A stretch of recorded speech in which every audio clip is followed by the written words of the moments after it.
അതൊക്കെ നനഞ്ഞു പോയാൽ പാവം അമ്മ ബുദ്ധിമുട്ടും, എന്നെ ഒന്ന് സഹായിക്കണം എന്ന്. ഉടനെ ഗുരു പറഞ്ഞു, കുട്ടിക്ക് വിരോധമില്ലെങ്കിൽ, നഗ്നനാണല്ലോ, കണ്ണടച്ചെൻ്റെ പുറത്തേക്ക് ചാഞ്ഞോളൂ, ഞാൻ കുട്ടിയെ അക്കരയിലേക്ക് ആക്കിത്തരാം, അക്കര അപ്പുറത്തേക്ക് ആക്കിത്തരാം. ആ കുട്ടി പറഞ്ഞ പ്രകാരം തന്നെ കണ്ണടച്ചു, ഇദ്ദേഹത്തിൻ്റെ കഴുത്ത് പിടിച്ചു, എന്നിട്ട് ഇദ്ദേഹം അപ്പുറത്തേക്കാക്കി. രണ്ടുപേരും ഗുരുവും ശിഷ്യനും അപ്പുറത്തേക്ക് കടന്നു. അതുവരെ ശിഷ്യൻ ഓരോ ചോദ്യങ്ങൾ ചോദിച്ചുകൊണ്ടിരുന്ന ആളാ, മിണ്ടാട്ടില്ല. ഗുരു ചോദിച്ചു, ശിഷ്യൻ ഭൂം, ഒരു ഭയങ്കര ഭൂകമ്പം പോലെ. എന്ത് പറ്റി? നോക്കരുത്, കാണരുത്, ഇത് കെട്ടി പിടിച്ചിരിക്കുന്നു. ഇതൊക്കെ ശിഷ്യന്മാർക്കുള്ളതാണ്, ഗുരുക്കന്മാർക്ക് ഇതൊന്നും ബാധകല്ല. ഗുരുവാണത്രേ. എനിക്ക് നിങ്ങളെ ഗുരു എന്നാവട്ടെ, ഇനി എന്നെ ഒന്നും ഉപദേശിക്കുന്നു വേണ്ട, മതി നിങ്ങളുടെ ഉപദേശം. ഗുരു ചോദിച്ചു, എന്ത് പറ്റി? അങ്ങല്ലേ പറഞ്ഞ നോക്കരുത് കാണരുത് എന്നിട്ട് ആലിംഗനം ചെയ്തു വച്ചിരിക്കണം അപ്പുറത്തേക്ക്. ഉടനെ ഗുരു പറയാണ്, ശരിയാണ് ശിഷ്യ, ഞാൻ അവളെ എടുത്തു, ഞാൻ അവളെ വിട്ടു, നീ എന്തിനാണ് ഏറ്റിക്കൊണ്ട് നടക്കണത് എന്ന് എനിക്ക് മനസ്സിലായില്ല. ഞാൻ ശരീരം കൊണ്ട് എടുത്തിട്ടുള്ളൂ, ഞാൻ ശരീരം കൊണ്ട് വിട്ടു, പക്ഷേ നീ എടുത്തിരിക്കുന്നത് മനസ്സുകൊണ്ടാണ്. പലരും മനസ്സുകൊണ്ടാണ് ഏറ്റിക്കൊണ്ട് നടക്കുന്നത്, അതുകൊണ്ടാണ് അവർ തളരുന്നതും. ഇത് എന്നെയും നിങ്ങളെയും കുറ്റം പറഞ്ഞിട്ട് കാര്യമില്ല. നമ്മുടെ ഓൾ എഡ്യൂക്കേഷൻ ഉണ്ടല്ലോ, ഒരു റോങ് അപ്രോച്ചിലൂടെയാണ് വന്നിരിക്കുന്നത്. ഈ ശരീരത്തിനല്ല ഹെൽത്ത് ഉള്ളത്, ശരീരത്തിന്റെ ഹെൽത്ത് പോലും നിശ്ചയിക്കാനുള്ള സ്വാതന്ത്ര്യം മനസ്സിനുണ്ട്. നിങ്ങൾ ശ്രദ്ധിക്കൂ, നിങ്ങൾക്ക് മനസ്സിലാവും. ചില കുട്ടികളുണ്ടല്ലോ, വല്ലതും കണ്ട് പേടിക്കുമ്പോൾ അവരുടെ ശരീരത്തിന്റെ നിറം വ്യത്യാസം വരും, പേടിച്ച് കരുവാളിച്ചു പോയി എന്നാണ് ആ ഭാഷ ഉപയോഗിക്കും. ഇവിടെ ആകെ പേടിച്ച് കരുവാളിച്ചു പോയിരിക്കണം എന്ന് വെച്ചാൽ ശരീരത്തിന്റെ ആ ബ്ലഡിന്റെ നിറം മാറ്റം വരും. നല്ല വെളുത്ത ദേഹമുള്ളവരിൽ വേഗം കാണാൻ പറ്റും.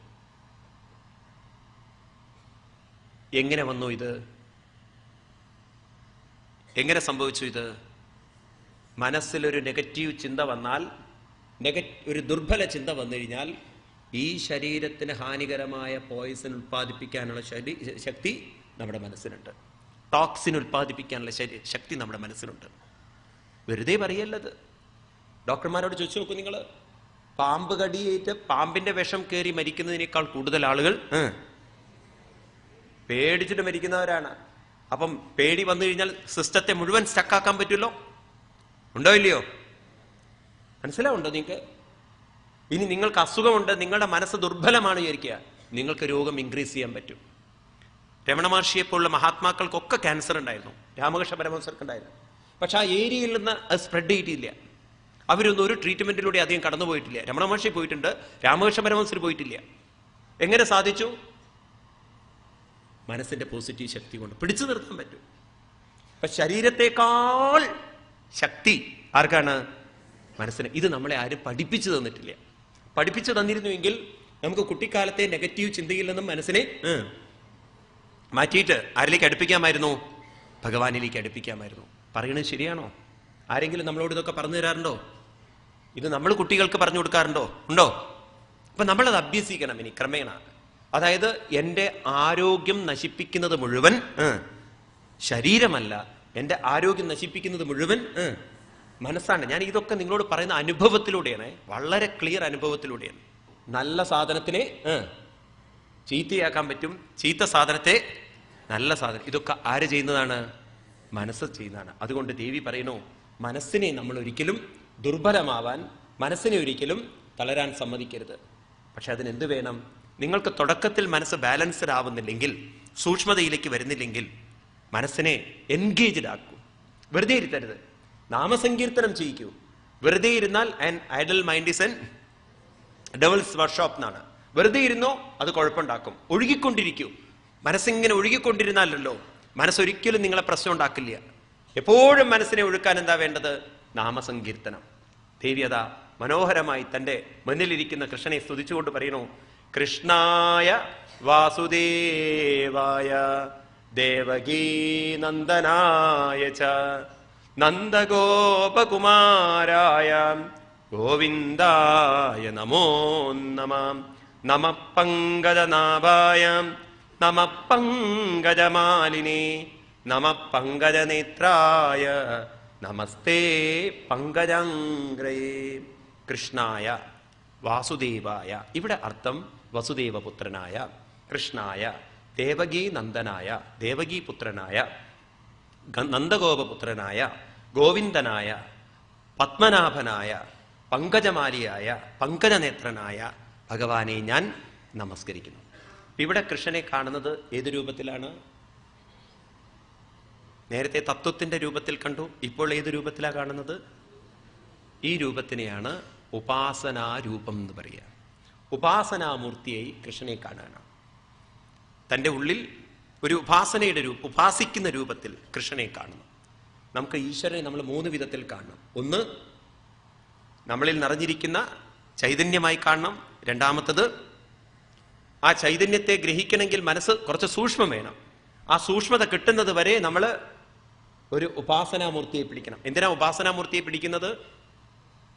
കാരണം ഞാൻ പറഞ്ഞു, മനസ്സിന് സൂക്ഷ്മതയെ പിടിക്കണമെങ്കിൽ, നാമരൂപങ്ങളില്ലാത്തതിനെ പിടിക്കണമെങ്കിൽ തുടക്കത്തിലൊരു നാമരൂപങ്ങളിലൂടെ കടന്നു പോകണം. രൂപം എന്ന് പറയുന്നത് ഉപാസനാ രൂപവും, നാമം എന്ന് പറയുന്നത് നാമസങ്കീർത്തനവും. വളരെ ശ്രദ്ധിക്കുക പറയുന്നത്.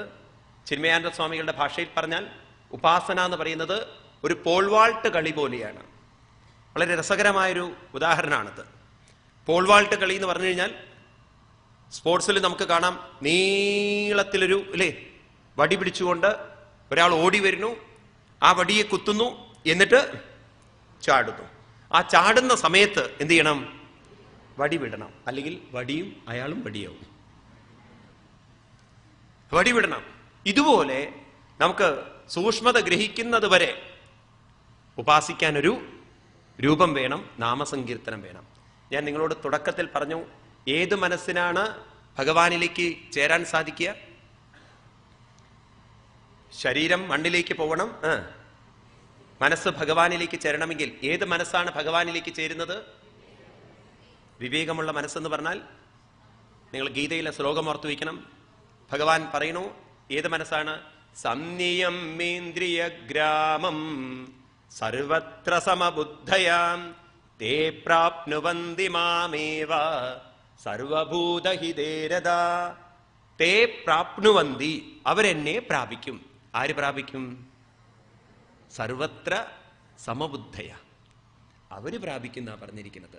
അപ്പൊ ആ സർവത്ര സമബുദ്ധി വരുന്നത് വരെ നമുക്കൊരു ഉപാസനാ രൂപത്തെ മുറുകെ പിടിച്ചുകൊണ്ട് നാമസങ്കീർത്തനത്തെ കൊണ്ടുപോയിക്കൊണ്ട് നമ്മൾ അവിടെ എത്തിക്കഴിഞ്ഞാൽ വേണമെങ്കിൽ നമുക്ക് ഈ ജീവിതത്തിൽ ആരിലേക്ക് എത്താം?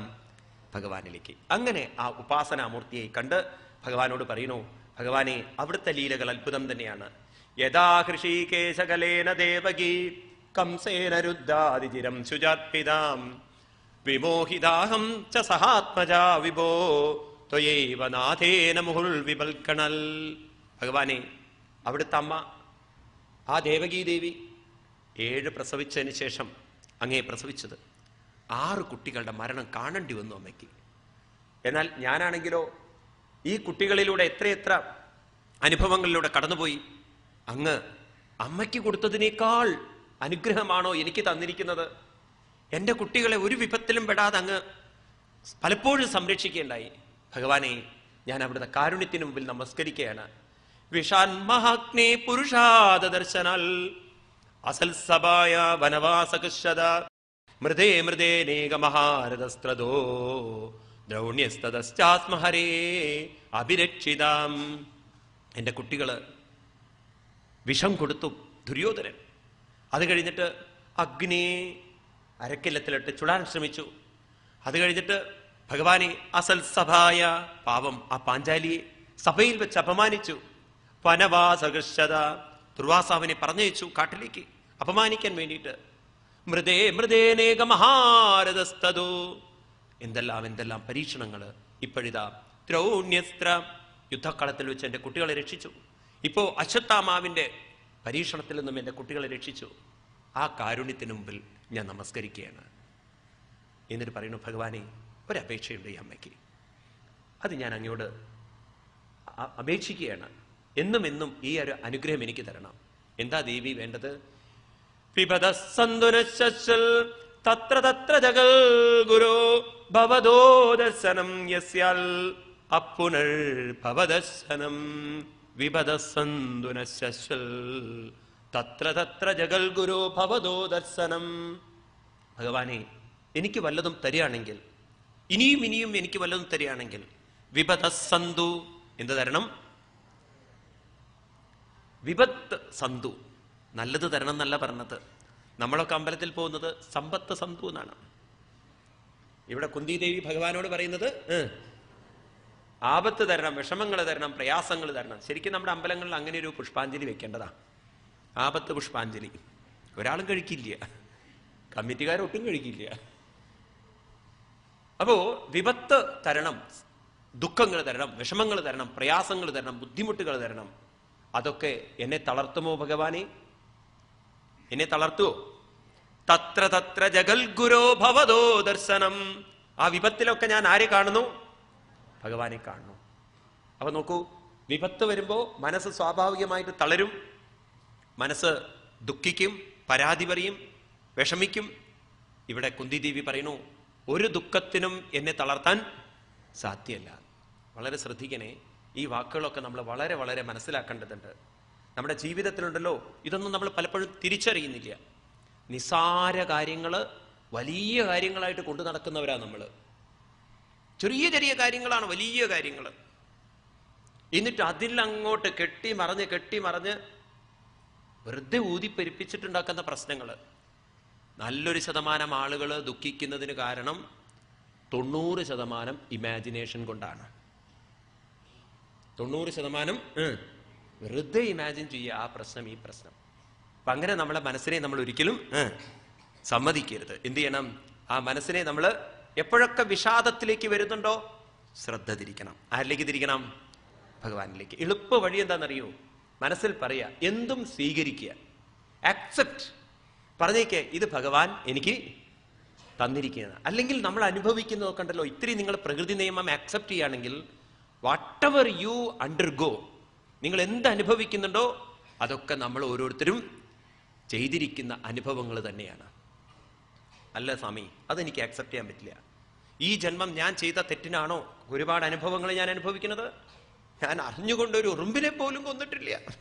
ഇതിനും വലിയ നുണ വേറെ ഇല്ല. അറിഞ്ഞുകൊണ്ട് ഒരു ഉറുമ്പിനെ പോലും കൊന്നിട്ടില്ല. എവിടെ അടിച്ച് വീക്കിയിട്ടുണ്ട് എത്രയോ കൊതുകിനെ. ഇങ്ങനെയൊക്കെ ചിലർ പറയണേക്കാം, ഞാൻ എന്ത് പാപത്തിനാവോ അതൊക്കെ അനുഭവിക്കുന്നത്, ഭഗവാനെ എന്തിനാണ് എന്റെ തലയിൽ ഇങ്ങനെ ഇട്ടിരിക്കുന്നത്? ഇങ്ങനെയൊന്നും കരഞ്ഞതുകൊണ്ടും കാര്യമൊന്നുമില്ല. ഒരു സത്യം സത്യമാണ്, നാം ചെയ്തിരിക്കുന്ന കർമ്മങ്ങളുടെയൊക്കെ ഫലം നമ്മളടുത്തേക്ക് തന്നെ വരും. ഇത് പ്രകൃതിയുടെ നിയമമാണെങ്കിൽ മനസ്സിനറിയാം ഏത് ജന്മങ്ങൾ ചെയ്തു എന്ന്. ആർക്കറിയില്ല? ശരീരത്തിനറിയില്ല. ശരീരം ഒരുപക്ഷെ ഈ ജന്മങ്ങളിൽ ചെയ്തിട്ടുണ്ടാവില്ല. പക്ഷേ മനസ്സ് ഇതിനു മുമ്പും ഉണ്ടായിരുന്നു, അന്നും പലതും ചെയ്തിട്ടുണ്ട്.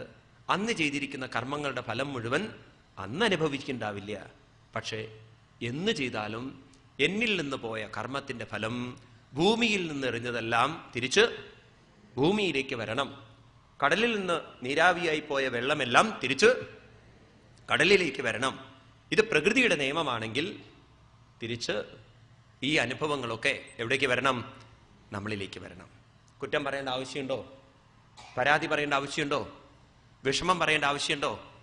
വിഷമം പറയാണോ വേണ്ടത്? പരാതി പറയാണോ വേണ്ടത്? ആണോ? സ്വീകരിക്കാൻ പഠിക്കണം. എങ്ങനെ സ്വീകരിക്കണം? ഇതെല്ലാം ഭഗവാന്റെ നിശ്ചയമാണ്, പ്രസാദമാണ്. സന്തോഷത്തോടെ സ്വീകരിക്കുക. ഭഗവാനെ ഇതാണോ അനുഭവിക്കേണ്ടത്? തയ്യാർ, റെഡിയാണ് ഭഗവാനെ. അങ്ങനെ നമ്മളൊരു മനസ്സ് പോസിറ്റീവാക്കി വെച്ചാലല്ലോ അനുഭവങ്ങൾക്ക് ഫലം കുറയും. അനുഭവങ്ങൾക്ക് ഫലം കൂടുന്നത് നമ്മുടെ മനസ്സ് ദുർബലമാകുമ്പോഴാണ്. അതിനെ ഉൾക്കൊള്ളാൻ ശക്തിയില്ലാത്തവർക്കാണ് അനുഭവങ്ങളൊക്കെ തളർത്തുന്നത്. സ്വന്തം അനുഭവം എടുത്ത് നോക്കൂ, നിങ്ങൾക്ക് കാണാം. നിങ്ങളിതൊക്കെ ഞാൻ പറഞ്ഞ് പഠിപ്പിക്കേണ്ട ആവശ്യമൊന്നുമില്ല. നിങ്ങൾ ഒറ്റപ്പെടുമ്പോഴാണ്, ദുർബലരാകുമ്പോഴാണ് നിങ്ങൾക്ക് കൂടുതൽ വിഷമം. നിങ്ങളുടെ കൂടെ ഒരാളും കൂടി ഉണ്ടെങ്കിലോ ആ വിഷമങ്ങൾ ശക്തി കുറയോ കൂടുമോ? ശക്തി കുറയും. എൻ്റെ കൂടെ ഒരാളുണ്ടല്ലോ എന്നുള്ളൊരു ബോധം കൊണ്ട് നിങ്ങൾക്ക് ശക്തി കുറയും, അല്ലേ? അപ്പൊ ഇതൊരു സത്യമാണെങ്കിൽ നമ്മുടെ ജീവിതത്തിന് ശക്തി പകരേണ്ടത് എൻ്റെ കൂടെ എപ്പോഴും ഭഗവാനുണ്ടല്ലോ, പിന്നെ ഞാൻ എന്തിന് തളരണം? ഇതിങ്ങനെ മനസ്സിനെ പറയുമ്പോൾ ഓട്ടോ സജഷൻ എന്ന് പറയും. ഇത് നമ്മൾ തന്നെ സജസ്റ്റ് ചെയ്യണം.